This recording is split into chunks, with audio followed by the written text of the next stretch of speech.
Hello दोस्तों, आप सभी का स्वागत है आपके अपने यूट्यूब चैनल वर्टेक्स क्लासेस पर। तो जैसा कि हम पिछले लेक्चर में कंप्लीट कर चुके हैं, square root, perfect square root, non perfect square root, इस तरह के लेक्चर हम लोगों ने कंप्लीट कर लिया है और बहुत ही जो अच्छे क्वेश्चन है उसको हम लोगों ने लगा लिया था। तो जिसने भी वो लेक्चर नहीं देखा है तो प्लीज़ जाके आप लोग उस लेक्चर को कंप्लीट करें। आपको प्लेलिस्ट में वो लेक्चर कंप्लीटली मिल जाएगा। तो शुरू करते हैं। आज का टॉपिक क्या है? आज का टॉपिक है सर्ट्स एंड इंडाइसेस, यानी कि करड़ी और घातांक। तो शुरू करते हैं। करड़ी और घातांक क्या है? सर्ट्स एंड इंडाइसेस, करड़ी और घातांक।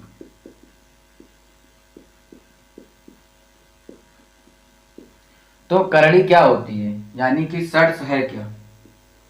सर्ट्स का मतलब रूट के फॉर्म में कोई भी वैल्यू अगर दे रखी है तो क्या कहलाएगी? सर्ट्स कहलाएगी। जैसे मान लो ये रूट दे रखा है तो इसके अंदर जो भी वैल्यू होगी ये क्या कहलाएगी? Square root. ये तो आप लोगों ने पढ़ लिया है, वर्गमूल। अगर इसी तरीके से ये दे रखा है रूट, लेकिन यहाँ पावर 3 है, तो इसे क्या बोला जाता था? क्यूब रूट, यानी कि घनमूल। यह भी हम लोगों ने पढ़ लिया है, क्यूब रूट। बात समझ में आ रही है? इसका मतलब सर्ट्स क्या होता है? रूट के फॉर्म में जो भी संख्याएं होती हैं वो क्या कहलाएंगी? सर्ट्स के अंदर कहलाएंगी। अब घातांक क्या है? घातांक का मतलब यह हुआ कि कोई भी नंबर है वो उसका कोई ना कोई पावर होगा। जैसे मान लो ए नंबर है तो इसकी पावर 1 है, या कोई दूसरा नंबर ए है और उसकी पावर 2 है। सिमिलर तरीके से मैं लिख दिया कि ए की पावर 3, ए की पावर 4, इसी तरीके से मैंने ए की पावर एन लिख दिया। तो कहने का मतलब ये है कि सर्ट्स वो होता है जो रूट के फॉर्म में हो। अब वो रूट डिपेंड करता है कि स्क्वायर रूट है या क्यूब रूट है या फोर्थ रूट है ना। लेकिन घातांक क्या है? कोई भी नंबर है या कोई भी वेरिएबल है उसकी पावर कोई ना कोई होगी। 1 होगा पावर, या 2 होगा, या 3 होगा, इस तरह से होगा। बात समझ में आ रही है क्लियर तरीके से? इसको और डिटेल से पढ़ते हैं ताकि पूरी तरीके से समझ में आए ये है क्या।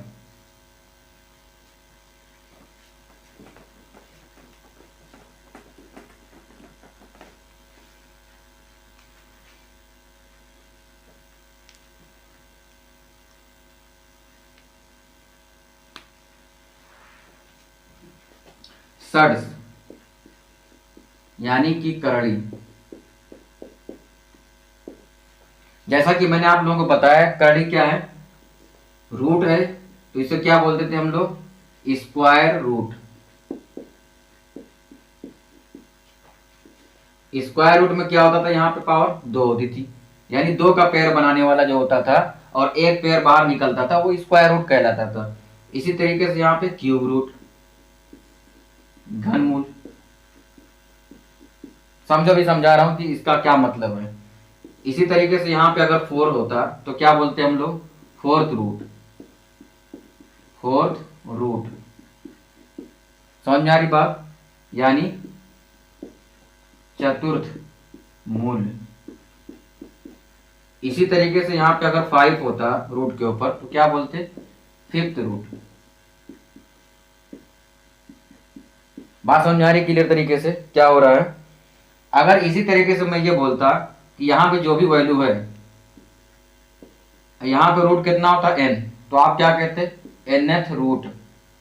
यही कहते क्या? क्योंकि जब स्क्वायर रूट में क्या हो रहा है? पावर यहाँ पे कितना आ रही? 2, यहाँ पे 3 है क्यूब रूट, फिफ्थ है फिफ्थ रूट। तो यहाँ पे अगर n है तो nth रूट हो जाएगा क्या? ये बात क्लियर समझ में आ रही? इसी तरीके को समझो। देखो, अगर मैं इसी तरीके बोल, जैसे यहाँ पे कोई संख्या दे रखी है a और यहाँ पे दे रखा 5, तो जैसे यहाँ पे 5 था तो आपने क्या कहा? इसको फिफ्थ रूट। तो इसको मैं क्या लिखता? a की पावर 1/5। यही होता, क्योंकि जो ये रूट है इक्वल के उधर जब जाएगा तो किस में कन्वर्ट हो जाएगा? 1 अपान में कन्वर्ट हो जाएगा। तो 1 अपान में जो कन्वर्ट हो रहा है ना, देखने में क्या लग रहा है, ए की पावर ही तो है 1/5। देखने में देखो, जैसा कि मैंने अभी बताया था कि ए की पावर 1 हो, 2 हो, 3 हो तो हम उसको घातांक कहेंगे। तो यहाँ पे भी तो वही है, लेकिन यहाँ पे 1/5 है। समझ में आ रही बात? यहाँ पे डायरेक्ट 5 ना बोल करके जो भी संख्या दे रखी पावर में 1 करके, अब 1 करके है तो इसका मतलब क्या हो जाता है, वो रूट बन जाता है। तो इसका मतलब ये हुआ कि जो भी ये ए है वो फिफ्थ रूट है, 5वां मूल। बात समझ में आ रही? 5वां मूल ये हो गया। तो ये हम जो निकाल रहे हैं ए की पावर 1/5 वो फिफ्थ रूट है। जैसे यहाँ पे क्यूब था तो हम क्या यहाँ बनाते थे, क्यूब रूट में 3 का पेयर बनाते थे। यहाँ पे अगर फिफ्थ रूट है इसका मतलब हम 5 का पेयर बनाएंगे और एक बाहर निकलेगा। जैसे मैं एग्जाम्पल से अगर समझा दूं आप लोगों को, देखिए एग्जाम्पल समझिए। मान लो अगर 8 दे रखा है, ठीक है, और ये क्यूब रूट है, तो इसका मतलब क्या हुआ, इसका मतलब ये हुआ इस 8 को ऐसा तोड़ो, 8 को तोड़ो, यहाँ क्यूब रूट है, 2 गुणे 2 गुणे 2 इसे लिख सकते हैं हम 8 को तोड़ करके, 3 पार्ट में तोड़ दिया और ये क्या बन जाएगा, क्यूब रूट 2 की पावर 3। यही तो होगा क्योंकि हमने 2 को 3 पार्ट में तोड़ा है, तो 8 को हम 2 की घात 3 लिख दिए। इसी तरीके से 2 की पावर अगर ये 3 है और ये क्यूब रूट है तो यहाँ पे क्या हो जाएगा 1/3। यानी हम लोग निकाल क्या रहे हैं, ये 1/3 जो हुआ है ये क्या है, क्यूब रूट तो हुआ, तृतीय मूल तो हुआ, तीसरा मूल निकाल रहे हैं। तो 3 से 3 ये कट जाएगा, आंसर क्या आ जाएगा 2। बात समझ में आ रही है क्या चल रहा है? कहने का मतलब ये है जिस रूट को हम लोग निकाल रहे हैं वो आगे जाके पावर ही बनता है, लेकिन 1 में आ जाता है। बात समझ में आ रही है? फिफ्थ रूट में आ जाता है 1/5 हो जाएगा, 1/3 हो जाएगा, 1/2 हो जाएगा स्क्वायर रूट में। इसी तरीके से अगर nth रूट हमारा हो गया तो 1/n हो जाएगा। जैसे यहाँ पे मैंने समझाया, यहाँ पे मान लो अगर a वैल्यू होती है तो हम क्या करते, यहाँ पे क्या आता, a की पावर 1/n, यही आता क्या, यही nth रूट कहलाएगा हमारा। समझ में आ रही बात? अब आगे पढ़ेंगे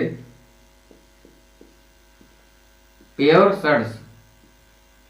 प्योर सर्ट्स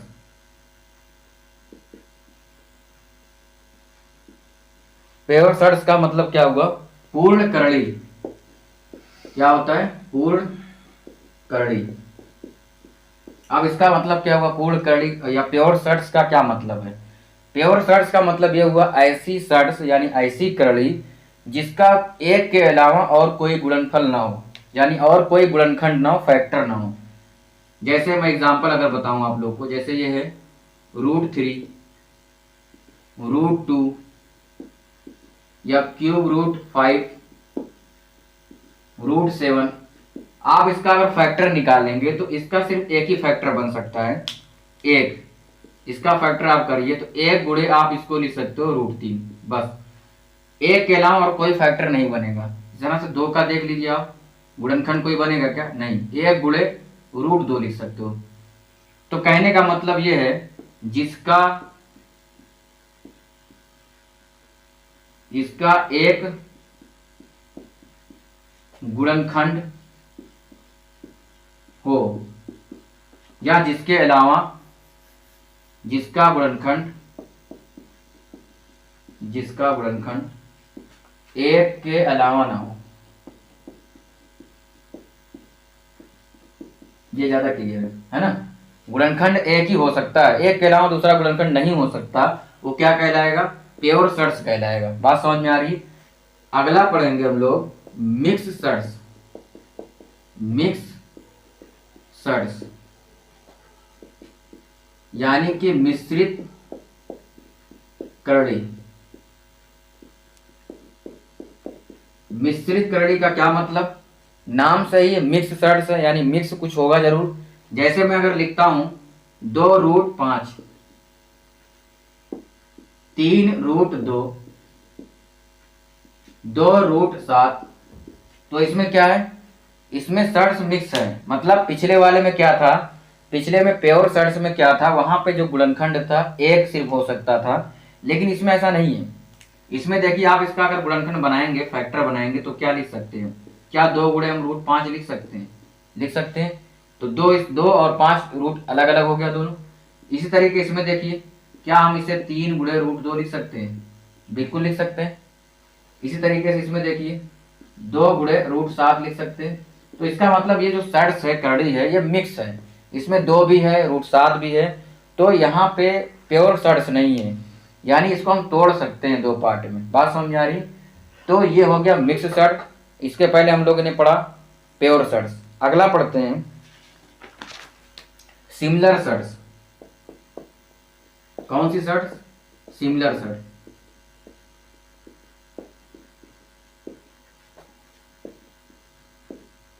सजातीय करड़ी, सजातीय करड़ी, या इसे बोल सकते हैं समान करड़ी, समान करड़ी।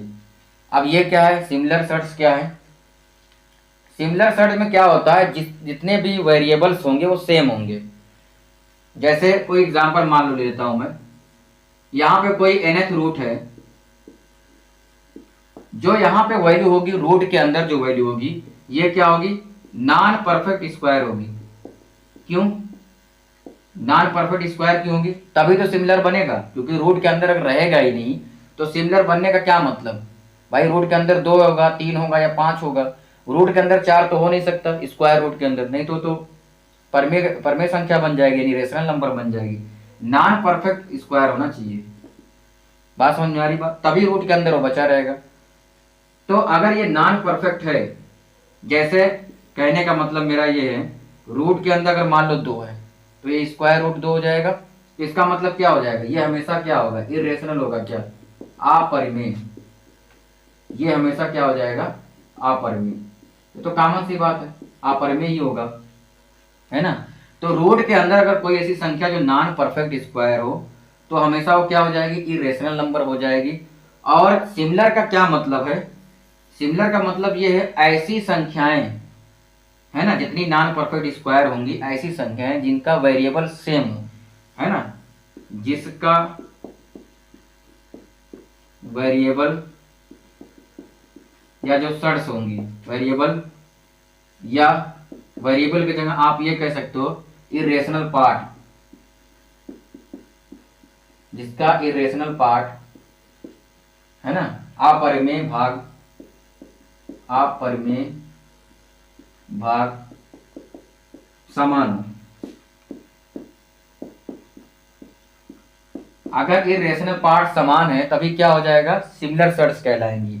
अब एग्जांपल से समझते हैं इसको। जैसे देखो, √2 प्लस 3√2,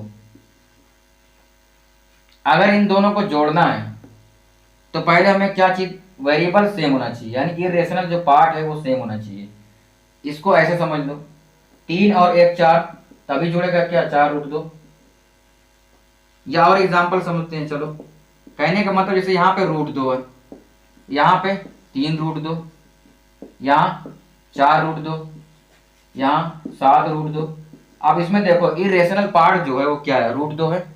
जो हमारा अपरिमेय भाग है वो क्या है? √2 है। वो हमेशा देखो समान है, इसमें भी √2 है, इसमें भी √2, इसमें भी √2, इसमें भी √2। और एग्जांपल से समझते हैं। जैसे मैंने कहा 3√3, यहाँ √3, 4√3, 5√3। तो इसमें देखिए क्या है, इसमें जितना वेरिएबल पार्ट्स है या इरेशनल पार्ट है √3, ये सेम है सब में। बात समझ आ रही? तो ऐसी षड्स जिसका इरेशनल पार्ट, यानी रूट के अंदर वाला जो पार्ट होगा वो सेम होगा, वो क्या कहलाएगा? सिमिलर षड्स कहलाएगा, यानी सजातीय करड़ी कहलाएगा। बात समझ में आ रही है आप लोगों को? तो ये इसका मतलब क्या है? इसका यूज कहाँ है? इसका पढ़ने का कोई मतलब है क्या? बिल्कुल मतलब है। ये जब हम, जैसे मैंने यहाँ बताया एक एग्जाम्पल से, √2 प्लस 3√2, ये तभी ऐड कर सकते हैं, तभी हम लोग जोड़ सकते हैं जब इसका इरेशनल पार्ट इक्वल हो। जब तक ये नहीं होगा तब तक आप ना जोड़ सकते हैं ना घटा सकते हैं। तो मेजर रोल जो है हमारा इसका एडिशन में है और सब्ट्रैक्शन में है। बात समझ आ रही है? तो ये बहुत इंपॉर्टेंट है, सिमिलर षड्स बहुत ज़्यादा इंपॉर्टेंट है। आइए इसको एग्जाम्पल से समझते हैं। जैसे एग्जाम्पल लेते हैं, 2√3 प्लस 16√3। अगर ये क्वेश्चन दे रखा है तो इसे ऐड हम कब कर पाएंगे? ऐड तभी होगा, देखिए यहाँ पे वेरिएबल पार्ट या इरेशनल पार्ट क्या इक्वल है, यानी √3 यहाँ पे भी √3 यहाँ पे ही, तभी हम इसको डायरेक्ट जोड़ सकते हैं। 16 और 2 कितना हो जाएगा? 18। तो ये 18√3 हो जाएगा। बात क्लियर समझ में आ रही है? इसी तरीके से अगला एग्जाम्पल समझते हैं। जैसे मान लो 3√7 माइनस 2√7। अगर ये क्वेश्चन दे रखा है तो इसमें कैसे ये सब्ट्रैक्ट होगा?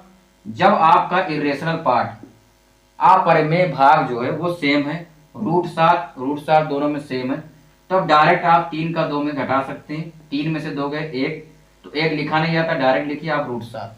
बात समझ में आ रही? और एग्जांपल लेते हैं। जैसे √3/2 मान लो दे रखा है, माइनस 2√3 ये दे रखा है मान लो क्वेश्चन, या अपान ले लो 3, फ्रैक्शन में दे रखा है, तब क्या होगा आपका? देखिए √3 और √3 ये दोनों सेम है, तो आप क्या करेंगे? √3 कॉमन ले लीजिए, यहाँ पे क्या बचेगा? 1/2, यहाँ पे माइनस 2/3। अब यहाँ पे देखो ये आसान हो गया, इसको सिंपल तरीके से हल कर सकते हैं। 3 और 2 है तो क्रॉस मल्टीप्लाई कर लीजिए, 3 एकम 3, पहले बाहर √3 लिख लीजिए, 3 एकम 3 माइनस 2 दूना 4/3 दूना 6, ये हो जाएगा। तो 3 - 4 कितना हो जाएगा? 3 - 4, 4 में से 3 जाएगा, -1 आएगा, बाहर √3 है, नीचे क्या है? 6, और इनका घटाने के बाद कितना आया? माइनस आया, यानी -√3/6 इसका आंसर हो जाएगा। मेरे कहने का मतलब ये आप तभी घटा पाएंगे जब आपका इरेशनल पार्ट, जैसे √3 यहाँ पे था, ये जब तक सेम नहीं होगा आप घटा नहीं सकते। ठीक है, तो सिमिलर सेट्स का बहुत ज़्यादा रोल है। कितना आसान हो गया, हम क्वेश्चन को ऐड कर सकते हैं आसानी से और सब्ट्रैक्ट भी कर सकते हैं, घटा भी सकते हैं। तो आप लोगों को समझ में आ रहा है क्या दोस्तों? समझ में आ रहा है तो चैनल को लाइक कर लो, सब्सक्राइब कर दो, है ना, इसमें तो पैसे जा नहीं रहे, है कि नहीं? तो अगला क्वेश्चन दे रखा है, क्वेश्चन देखो आप लोग लगा करके बताओ इसको। √50 प्लस √98 प्लस √72, चलो ये करके बताओ क्या आएगा इसका आंसर। अब देखिए इसमें क्या करना है, यहाँ पे तो अभी पता नहीं चल रहा है कि हमारा जो इरेशनल पार्ट है सेम है या नहीं है, ऐड होगा कि नहीं होगा। तो उसके लिए क्या करना पड़ेगा? तो आप पहले फैक्टर करो, स्क्वायर रूट है क्या यहाँ पे, जितना आप स्क्वायर के बाहर ले जा सकते हैं, रूट के बाहर ले जा सकते हैं, तो उतना तो बाहर पहले कर ले, उससे पता चल जाएगा जो रूट के अंदर बचेगा, है ना। तो 50 को तोड़ो, क्या हो जाएगा? 25 × 2, है ना। 98 को तोड़ो, 98 को तोड़ो क्या हो जाएगा? 81 × 2 कितना हो जाएगा? चलो इसको काट लेते हैं, 98 को 2 से काटो, क्या हो जाएगा? 2 × 2 चौक 8, दोनों 18। ऐसे कर लिया करो, आप फैक्टर कर लोगे तुरंत पता चल जाएगा इसका किसका बनेगा। 72 को करो तो आप सबको पता है 72 क्या होता है? 36 × 2 कर सकते हो, 12 छक 72 भी होता है, वो भी कर सकते हो। 36 मैंने क्यों किया? क्योंकि 36 का बाहर स्क्वायर रूट आ जाएगा 6, इसलिए मैंने कर दिया। देखिए यहाँ 25 है, इसका स्क्वायर रूट बाहर निकलेगा तो 5 बचेगा, अंदर √2 हो जाएगा, प्लस इस तरह से ये 49 है तो बाहर निकल क्या हो जाएगा? 7, अंदर √2 बचेगा, प्लस 36 का बाहर निकलेगा स्क्वायर रूट क्या हो जाएगा? 6, अंदर क्या बचेगा? √2। अब देखो आप ध्यान से, अब जो इरेशनल पार्ट है या अपरिमेय भाग जो है वो हमेशा क्या दिख रहा है? बराबर दिख रहा है, यहाँ भी √2, यहाँ भी √2, यहाँ भी √2। बात समझ आ रही? अब आसानी से हम लोग क्या कर सकते हैं? जोड़ सकते हैं। तो आप डायरेक्ट जोड़िए, 5 7 6, 7 5 12 और 6 18, इसका मतलब आंसर क्या आ जाएगा? 18√2। तो बात समझ आ रही? तो ये था सिमिलर सर्ट्स का, यानी सजातीय कड़ी। अगर सजातीय कड़ी होगी तो आप आसानी से इसको जोड़ सकते हैं और घटा भी सकते हैं। तो आई होप आप लोगों को समझ में आ रहा होगा ये क्या कर रहे हैं हम लोग, क्या चीजें हम लोग लगा रहे हैं। समझ में आ रही दोस्तों? चलो एक और एग्जांपल से आप लोगों को मैं समझा देता हूँ, क्लियर तरीके से समझ में आ जाएगा। लिखिए एग्जांपल,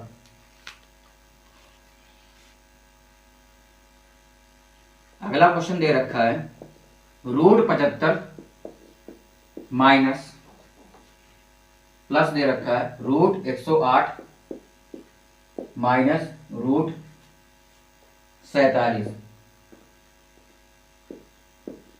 यह क्वेश्चन दे रखा है 147 से। ठीक है, लगा करके बताओ इसका आंसर क्या आएगा। चलो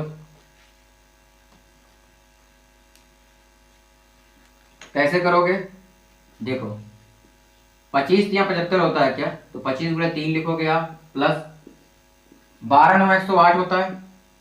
जो आपको मल्टीपल याद हो वैसे कर लो, कोई दिक्कत नहीं, वो पता चल जाए, कोई दिक्कत नहीं। 7 का टेबल चला जाएगा इसमें 7 का, तो 7 गुणे क्या करेंगे, 7 दूना 14, 7 एकम 7, यानी 7 गुणे 21 होगा।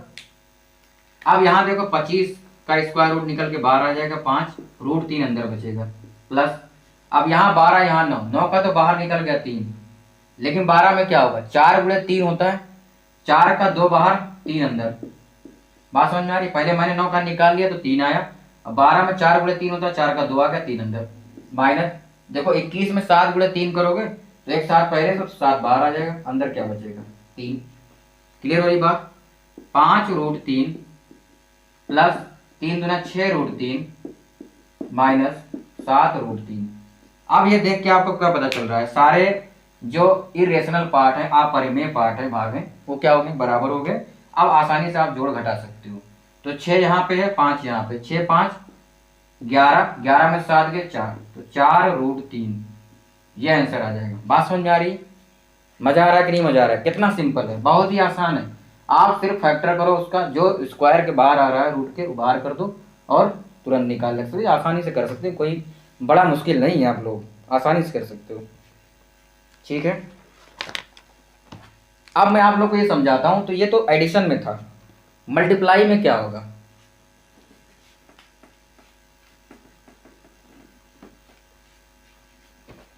अगर मल्टीप्लाई में यही करना पड़े तो क्या करेंगे आप लोग, जैसे मान लो मैंने बोला भैया रूट 2 और रूट 3 का मल्टीप्लाई करो, चलो रूट 3 रूट 5 का मल्टीप्लाई करके क्या होगा, रूट 4 रूट 5 रूट 7 का मल्टीप्लाई करके बताओ, रूट 6 रूट 7 का मल्टीप्लाई करके बताओ क्या होगा। अब देखो इसमें क्या है, दोनों जो इरेशनल पार्ट हैं दोनों क्या है, अलग हैं, दोनों सेम नहीं है। अगर ये दोनों सेम होते तो मल्टीप्लाई होने के बाद रूट हट जाता, लेकिन यहाँ पे ऐसा नहीं है, तो इसमें क्या होगा, 2 और 3 दोनों रूट के अंदर मल्टीप्लाई हो जाएंगे। बात समझ में आ रही है, यानी रूट के अंदर रूट नहीं हटेगा। रूट ना हटने की वजह क्या है, क्योंकि दोनों क्या है, इरेशनल है, दोनों अपरिमेय हैं, रूट के बाहर नहीं आ सकते, तो दोनों मल्टीप्लाई होकर रूट के अंदर रहेंगे। 2 तिहाई 6, इसका मतलब आंसर क्या आएगा, रूट 6। बात क्लियर हो रही है आप लोगों को। इसी तरीके से 3 गुणे 5 रूट के अंदर मल्टीप्लाई होगा, यानी 3 इंटू 5 रूट 15। इसी तरीके से ये रूट 5 गुणे रूट 7 है, तो रूट के अंदर मल्टीप्लाई हो जाएगा 5 गुणे 7 यानी रूट 35। बात क्लियर हो रही है क्या। इसी तरीके से ये हो जाएगा 6 गुणे 7, इसका मतलब रूट 42। तो ये कहने का मतलब ये है कि आप जब जोड़ रहे थे आप, तब आपको ध्यान देना था कि जो इरेशनल पार्ट है, जो अपरिमेय भाग है, वो दोनों सेम है या नहीं है। लेकिन मल्टीप्लाई के केस में ऐसा नहीं है। मल्टीप्लाई के केस में अगर सेम रहता तो स्क्वायर रूट हट जाता, कॉमन सी बात है। लेकिन अगर सेम नहीं है तो रूट के अंदर मल्टीप्लाई हो जाता है। ठीक है, अब जैसे मान लो अगर सेम होता तो क्या होता, तो आप पहले से जानते हो अगर सेम होता तो क्या होता। जैसे रूट 2 इंटू रूट 2, रूट 3 गुणे रूट 3, रूट 5 गुणे रूट 5, रूट 7 गुणे रूट 7। जैसे मान लो आपको अगर ये कंफ्यूजन है कि सर अगर सेम होता तो क्या होता है, सेम होता तो क्या होता, जब भी सेम होता है तो रूट क्या हो जाता है, हट जाता है। क्यों हट जाता है, देखिए आप वैसे ही करिए, चलो 2 गुणे 2 अंदर 2 बार मल्टीप्लाई हो जाता है। और स्क्वायर रूट क्या कहता है, स्क्वायर रूट कहता है कि अगर एक पेयर बन रहा है, एक जोड़ा बन रहा है रूट के अंदर, तो बाहर क्या निकालता हो, 1 निकालता है। 2 का पेयर बना के बाहर 1 निकालता है तो इसका आंसर क्या आ जाएगा 2। तो बात यही हुई कि अगर रूट सेम है और मल्टीप्लाई कर रहे हैं तो रूट ही हट जाएगा, जो वैल्यू रहेगी वही ऑटोमेटिक आ जाएगी। ये बात प्रूफ हो रही है। इसी तरीके से देखो रूट 3 गुणे रूट 3 है तो क्या बन जाएगा, 3 हो जाएगा। रूट 5 गुणे रूट 5 तो क्या हो जाएगा 5। रूट 7 गुणे रूट 7 तो क्या हो जाएगा 7। एडिशन में क्या होता है, जोड़ में और घटाव में होता है जो, वो आपको सेम देखना पड़ेगा। मल्टीप्लाई में अगर सेम है तो रूट हट जाएगा, अगर मल्टीप्लाई में सेम नहीं है तब रूट नहीं, मतलब ये रूट के अंदर मल्टीप्लाई हो जाएगा, रूट नहीं हटेगा। ठीक है, तो आई होप आप लोगों को समझ में आ रहा होगा। अगर समझ में आ रहा है दोस्तों तो चैनल को सब्सक्राइब कर दो और लाइक कर दो, दोस्तों को शेयर कर दो। ठीक है, तो ये रहा आज का। इसके आगे हम लोग पढ़ते हैं कॉन्जुगेट। कॉन्जुगेट क्या है, संयुग्मी। Conjugate संयुग्मी।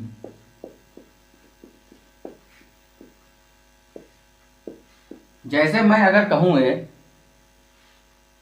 X plus root Y, अगर ये दे रखा है एक्स प्लस रूट वाई, और मैं कहूं भाई इसका कॉन्जुगेट बताओ, तो कॉन्जुगेट क्या कहता है, जो भी दो पार्ट है, एक है रियल पार्ट, दूसरा इमेजिनरी नहीं है, दूसरा ये है नॉन परफेक्ट है, यानी कि करली वाला पार्ट, कहने का मतलब यानी सर्ट्स वाला पार्ट। ठीक है, अपरिमेय भाग, इन दोनों के बीच में जो भी साइन रहेगा उसका हम साइन चेंज कर देंगे। अगर यहाँ प्लस है तो आगे जाके क्या हो जाएगा माइनस हो जाएगा, यानी ये एक्स है तो एक्स ही रहेगा, यहाँ प्लस है तो यहाँ माइनस हो जाएगा, और रूट वाई जैसे तैसे रहेगा एज इट इज। समझ में आ रही बात। जैसे एक एग्जांपल और लेते हैं, अगर यहाँ पे सर ये लिखा होता एक्स माइनस रूट वाई, तब क्या होता, तब आप क्या करते, यहाँ माइनस था तो प्लस में चेंज हो जाता, यानी एक्स माइनस रूट वाई का कॉन्जुगेट क्या हो जाएगा एक्स प्लस रूट वाई। बात क्लियर हो रही है क्या। एक और चीज, ये तो एक्स वाई के फॉर्म में मैंने बताया, वैल्यू से समझते हैं। मान लो दे रखा क्वेश्चन में रूट 2 प्लस रूट 3, अगर इसका कॉन्जुगेट निकालना है तो क्या होगा। अब इस केस में देखो क्या करना है, रूट 2 है और रूट 3 है, तो अगर इसमें हम लिखते हैं रूट 2 माइनस रूट 3 तो ये गलत होगा। क्यों, क्योंकि रूट 3 का मान ज्यादा है। वैल्यू में क्या करेंगे, हम ध्यान देंगे, अगर मान ज्यादा पीछे का हो रहा है तो हमेशा जो मान ज्यादा उसको पहले लिख दो निगेटिव वाले केस में। जैसे रूट 2 प्लस रूट 3 है तो इसका कॉन्जुगेट रूट 3 माइनस रूट 2 होगा, ना कि रूट 2 माइनस रूट 3। यह है गलत। बात समझ में आ रही। तो ये बात क्लियर हो जानी चाहिए, क्योंकि ये परिमेयकरण जब हम लोग करेंगे ना तो इसका बहुत यूज होता है, और आप जब आप उल्टा कर देंगे तो वहां पे निगेटिव वैल्यू आने लगेगी। जैसे एक और एग्जांपल समझते हैं, जैसे मान लो एग्जांपल दे रखा है 2 प्लस रूट 3, तो इसका कॉन्जुगेट क्या होगा बताओ, रूट 3 प्लस रूट 5, इसका कॉन्जुगेट बताओ आप लोग, रूट 7 प्लस रूट 11, इसका कॉन्जुगेट क्या होगा, रूट 13 प्लस रूट 2, इसका कॉन्जुगेट बताइए। चलो सब लोग बताओ क्या क्या होगा इसका कॉन्जुगेट। देखो इसमें क्या होगा, 2 प्लस रूट 3 दे रखा है, तो रूट 3 है यहाँ पे, यहाँ 2 है, तो यहाँ पे दिमाग नहीं लगाना, क्योंकि 3 रूट के अंदर है तो छोटा जाहिर सी बात 2 से होगा, तो डायरेक्ट आप माइनस करो, 2 माइनस रूट 3। ठीक है, यहाँ पे देखो रूट 3 और रूट 5 है तो प्लस लगा हुआ, अगर इसको डायरेक्ट कर देते हो रूट 3 माइनस रूट 5 तो वो गलत हो जाएगा, क्योंकि रूट 5 की वैल्यू ज्यादा होती है, तो रूट 5 माइनस रूट 3 होगा, ये ज्यादा सही है कॉन्जुगेट।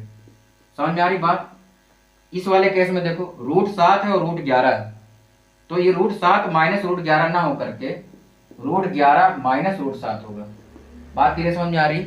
इसी तरीके से ये वाला देखो रूट 13 और रूट 2 है, तो 13 ज्यादा है तो पहले ही रहेगा रूट 13 माइनस रूट 2, तो ये रहा कॉन्जुगेट।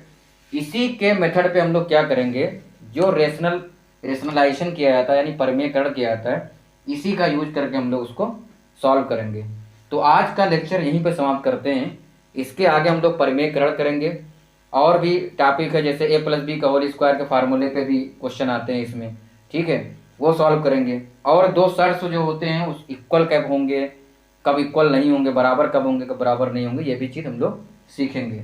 तो चलिए देखते रहिए। बाकी जो लेक्चर आप लोगों ने नहीं देखा है उसको भी कंप्लीट करो, आपको बहुत कुछ समझ में आएगा।